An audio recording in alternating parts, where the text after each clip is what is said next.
Congress party కార్యకర్తల సమావేశంలో మంత్రి వివేక్ కేసీఆర్ పై చేసిన వ్యాఖ్యలను ఖండించిన వంటేరు ప్రతాప్ రెడ్డి. తూప్రాన్లో కాంగ్రెస్ పార్టీ కార్యకర్తల సమావేశంలో మంత్రి వివేక్ కేసీఆర్ పై చేసిన వ్యాఖ్యలను బీఆర్ఎస్ పార్టీ గజ్వేల్ నియోజకవర్గ ఇన్ఛార్జ్ వంటేరు ప్రతాప్ రెడ్డి ఖండించారు. మంత్రి వివేక్ వెంకటస్వామి గజ్వేల్ నియోజకవర్గంలోని తూప్రాన్ మున్సిపాలిటీలో ఎమ్మెల్యేగా ఉన్న కేసీఆర్ ఎలాంటి అభివృద్ధి చేయలేదని అన్న మాటలకు ప్రతాప్ రెడ్డి తీవ్ర స్థాయిలో మండిపడ్డారు.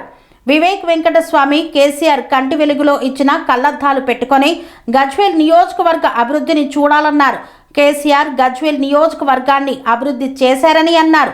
వివేక్ వెంకటస్వామి కుటుంబం అప్పట్లో ఎక్కడ పడితే అక్కడ గుడిసెలు వేసి కబ్జాలు చేసి లక్షల కోట్లు సంపాదించారని మండిపడ్డారు. గుడిసెల వివేక్ గారు వచ్చారు. గుడిసెల వెంకటస్వామి కొడుకు వివేక్ గారు వచ్చారు.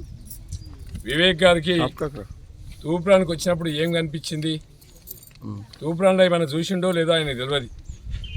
ఆయన వ్యాపారవేత్త, ఆయన పారిశ్రామికవేత్త, కొన్ని లక్షల కోట్లకు అధిపతి అయిన వాళ్ళ నాయన కాలంలో ఎక్కడ ఖాళీ భూమి ఉంటే అక్కడ గుడిసెలేసి కబ్జాలు పెట్టి సంపాదించుకున్నటువంటి మిలియనియర్ అయిన కోట్ల ఆస్తిపరుడు. కాంగ్రెస్ పార్టీ మన పార్టీలోనే ఉండే, కాంగ్రెస్లోకి మన దాంట్లోకి వచ్చిండు, మన దాంట్లోకి వెళ్ళి కాంగ్రెస్లోకి పోయిండు. మరి ఏదేమైనప్పుడు కూడా నిన్న తూప్రానికి వచ్చిండు. తూప్రానికి వచ్చినప్పుడు కేసీఆర్ ఏం చేయలేదని మాట్లాడాడు. కేసీఆర్ ఏం చేసిండో మరి ఆయనకు కంటి వెలుగులో కంటి అద్దాలు ఇచ్చినాం. మేము ఆ అద్దాలు పెట్టుకుంటే తూప్రాన్ మొత్తం చూపిస్తాం. తూప్రాన్లో ఒక మంచి బస్టాండ్ నిర్మాణం చేసినాం. తూప్రాన్లో ఒక మన మంచి హాస్పిటల్ నిర్మాణం చేసినాం. తూప్రాన్లో వై జంక్షన్ నుంచి తూప్రాన్ హైవే వరకు 4 లైన్స్ రోడ్ ఇచ్చి డివైడర్ ఇచ్చినాం. తూప్రాన్లో ఒక మంచి మున్సిపాలిటీ బిల్డింగ్ నిర్మాణం చేసినాం. తూప్రాన్లో ఇంటిగ్రేటెడ్ మార్కెట్ యార్డ్ నిర్మాణం చేసినాం. తూప్రాన్లో గల్లీ గల్లీకి సీసీ రోడ్లు వేసినాం. ఇలా అల్లాపూర్ రోడ్డు నుండి మస్జిద్ వరకు, ఆర్టీసీ బస్టాండ్ వరకు డబుల్ రోడ్ వేసుకున్నాం. అంటే తూప్రాన్ని అన్ని విధాలా అభివృద్ధి చేసినాం. తూప్రాన్లో మంచినీళ్ళు, ఇంటింటికి మంచినీళ్ళు ఇచ్చినాం. మరి కాంగ్రెస్ పార్టీ 70 సంవత్సరాల అధికారంలో ఉంది. ఏం చేసిండు? 70 సంవత్సరాలలో మా అక్కా చెల్లెళ్ళు బిందెలు పట్టుకొని రోడ్ల మీద నీళ్లు మోసుకొని బతికిండ్రు. అదేవిధంగా ఆ రోజు కరెంటు రాక పోయి బయలుకడ పండుకున్నారు. ఆ రోజు రోడ్లు లేక కంకర రోడ్ల మీద నడిచినటువంటి రోజు, మట్టి రోడ్ల మీద నడిచినటువంటి రోజు. మరి అవన్నీ కూడా మరి వివేక్ గారికి అనిపించినాయో లేదో, లేకపోతే ఇక్కడ ఉన్నటువంటి బ్రోకర్ కాంగ్రెస్ పార్టీ నాయకులు కొంతమంది ఎక్కడ పడితే అక్కడ అవినీతికి పాల్పడేవాళ్ళు, ప్రజలు తిరస్కరించినటువంటి వ్యక్తులు, ఇక్కడ అధికారం చెలాయించాలని ప్రయత్నం చేసే వ్యక్తులు. మొన్న మున్సిపాలిటీలో ఒక 6 మాసాలు వాళ్ళు పనిచేసి మున్సిపాలిటీలో ఉన్న బిల్డింగ్లన్నింటి కూడా దాదాపు 100% ట్యాక్స్ పెంచినటువంటి వ్యక్తులు. ఇవాళ మళ్ళీ ఆ 6 నెలలనే కొల్లగొట్టినటువంటి వ్యక్తులు ఇవాళ మళ్ళీ అధికారం ఉందని చెప్పి విర్రవేగుతున్నారు. చీరలు 2 సంవత్సరాల కింద చీరలు వంచాలి. ఇప్పటికీ 2 బతుకమ్మ పండుగలు అయిపోయినాయి వాళ్ళ అధికారంలోకి వచ్చి. మరి ప్రతి పండుగకి కేసీఆర్ గారు చీరలు ఇచ్చిండ్రు. ముస్లింలు ఉంటే రంజాన్ తోఫా ఇచ్చిండ్రు. క్రిస్టియన్స్ ఉంటే వాళ్ళకి క్రిస్టియన్ వాళ్ళకి కూడా పేదవాళ్ళు ఉంటే బట్టలు ఇచ్చిండ్రు. అంటే ఏ పండుగ జరిగినా కూడా హిందువులైనా, ముస్లింలైనా, క్రిస్టియన్స్ అయినా ఎవరైనా గౌరవించినటువంటి వ్యక్తి కేసీఆర్ గారు. ఇలా ఎలక్షన్లు రాగానే చీరలు పట్టుకొని వస్తున్నారు కాంగ్రెస్ వాళ్ళు. ఎలక్షన్లు వచ్చినాయి, ఓట్ల కోసం చీరలు తెస్తున్నారు తప్ప ఓట్లు వేయించుకున్నాక ఎటు పోతారు? 200 రూపాయల పింఛన్ని 2000 చేసినాం. 2000 పింఛన్ని 4000 చేసినాం.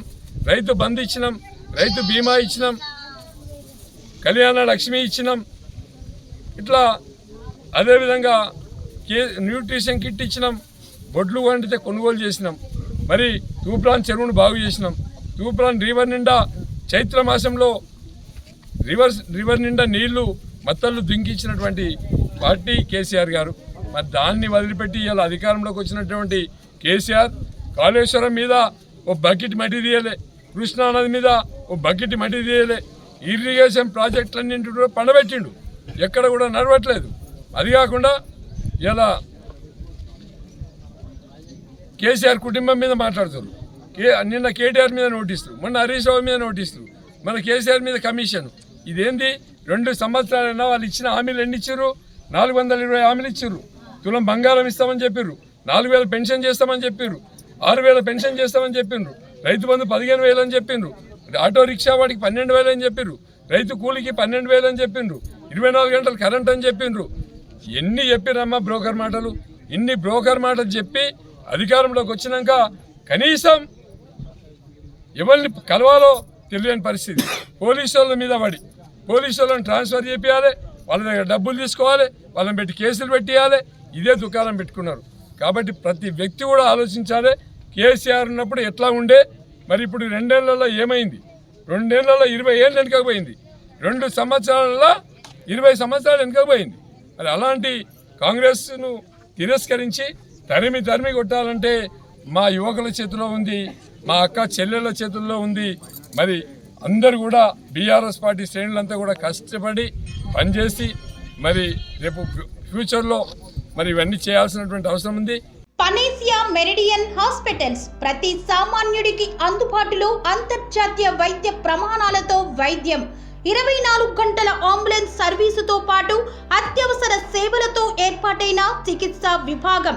మా దగ్గర గుండె సంబంధిత, మూత్రపిండ, కాలేయ, కంటి జబ్బులకు, మోకాళ్ల శస్త్రచికిత్సతో పాటు కోవిడ్-19, బ్లాక్ ఫంగస్ వంటి వైరస్లకు, అన్ని రకాల ఆరోగ్య సమస్యలకు నమ్మకమైన అత్యాధునిక వైద్య చికిత్సను అందిస్తున్న హాస్పిటల్ పనేసియా మెరిడియన్ హాస్పిటల్స్. మీ ఆరోగ్య సమస్య ఏదైనా ఇప్పుడు పరిష్కారం సాధ్యం. సంపూర్ణ ఆరోగ్యం కోసం సంప్రదించండి Panacea Meridian hospitals, opposite Bheeramguda Kaman, RC Puram, Sangareddy district, pin code 502032. సంప్రదించాల్సిన ఫోన్ నెంబర్ 0845524177 మరియు 7893757770.